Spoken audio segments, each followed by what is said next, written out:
AI పేరు ఇప్పుడు social మీడియాలో ఎక్కువగా వినిపిస్తుంది. ఆర్టిఫిషియల్ ఇంటెలిజెన్స్ వాడుకలోకి వచ్చాక కొన్ని రంగాలపై తీవ్ర ప్రభావం పడింది. ఉద్యోగాల కోత కూడా జరిగింది. అటువంటి ఏఐ టెక్నాలజీ వల్ల సినిమాలోని మ్యూజిక్ కేటగిరీపై కూడా ఎఫెక్ట్ పడనుంది.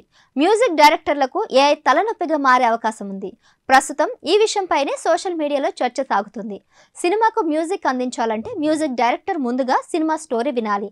ఆ తర్వాత ట్యూన్ సెట్ చేసుకోవాలి. కానీ ఏఐ ఆ పని లేకుండా చేసేస్తుంది. బ్యాక్గ్రౌండ్ మ్యూజిక్ విషయంలో మ్యూజిక్ డైరెక్టర్ ఆ మూవీ దర్శకుడు నిర్మాతతో సిట్టింగ్ వేశాక ఫైనలైజ్ చేసుకోవాలి. ఇదంతా జరిగేందుకు కొన్ని నెలలు సంవత్సరాలు కూడా పడుతుంది. పాటలు, ఆర్ఆర్, ట్రైలర్, గ్లిమ్స్, ప్రమోషనల్ వీడియోలు ఇలా చాలానే కష్టపడాల్సి ఉంటుంది. ఇందుకోసం మ్యూజిక్ డైరెక్టర్ చాలా మందితో పనిచేయాల్సి ఉంటుంది. స్టూడియో బాయ్ నుంచి సౌండ్ ఇంజనీర్స్ వరకు చాలా మందిని మెయింటైన్ చేస్తూ వర్క్ను ఫినిష్ చేస్తాడు మ్యూజిక్ డైరెక్టర్. అయితే ఇకపై ఆ వర్క్లకు ఏఐ ఎఫెక్ట్ పడనుంది. ఆర్టిఫిషియల్ ఇంటెలిజెన్స్ వల్ల మ్యూజిక్ వ్యవస్థ ప్రమాదంలో పడనున్నట్లు సూచనలు కనిపిస్తున్నాయి. సోషల్ మీడియాలో కొన్ని రకాల ఏఐ మ్యూజిక్ యాప్స్ అందుబాటులోకి వచ్చేసాయి. అవి ఉంటే చాలు, మ్యూజిక్ డైరెక్టర్ల అవసరమే ఉండదు.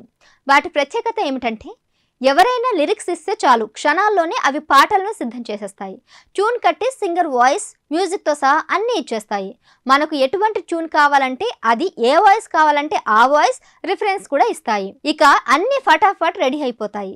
ఎస్పీ బాల్ వాయిస్తో పాట కావాలని ఇస్తే చాలు, క్షణాల్లో ఆయన గొంతుతో పాట రెడీ అయిపోతుందన్నమాట.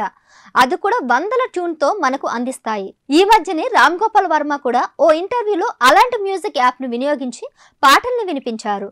దీంతో ఆ ఏఐ యాప్స్ వాడుకలోకి వస్తే గనక సినీ రంగంలోని మ్యూజిక్ కేటగిరీకి పెద్ద దెబ్బ తగిలేలా కనబడుతుంది.